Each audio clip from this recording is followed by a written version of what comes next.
ہزارہ کرایوں کے بوجھ تلے دبنے والے تاجروں کا پرامن و منظم احتجاج کا دوسرا اور فیصلہ کن مرحلہ شروع ہو چکا ہے۔ تاجر برادری کسی صورت میں میونسپل کارپوریشن کے تجویز کردہ کرایوں کی ادائیگی پر راضی رضامند نظر نہیں آتی، جس کا اظہار روزانہ کی بنیاد پر کیے جانے والے احتجاج کی صورت میں نظر آتا ہے۔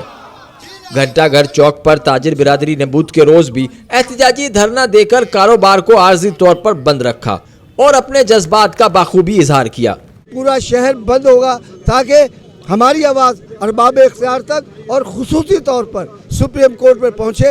ایک ایسا کرایہ ہم پہ مسلط کر دیا جو ناقابل ادائیگی ہے، ہم ادا کر ہی نہیں سکتے، تو لہذا یہ ہڑتال آج کل اور یہ ہڑتال شاید اس وقت تک جاری رہے جس وقت تک ہمارے مطالبات یا ہمارے کرائے کو ختم یا قانون کے مطابق نہیں کیا جاتا۔ اس میں ہنگامی اجلاس کے اندر یہ فیصلہ کیا گیا ہے کہ بروز جمعرات 4 فروری کو پورا سکر شٹر ڈاؤن رہے گا اور اس میں ریلیاں بھی نکالی جائیں گی، دھرنا بھی دیا جائے گا تاکہ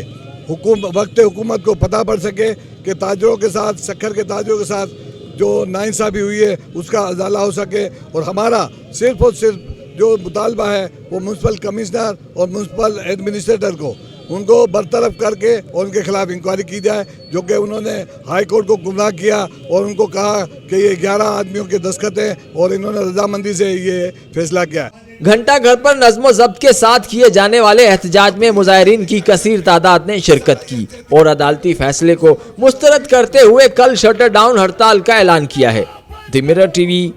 پاکستان۔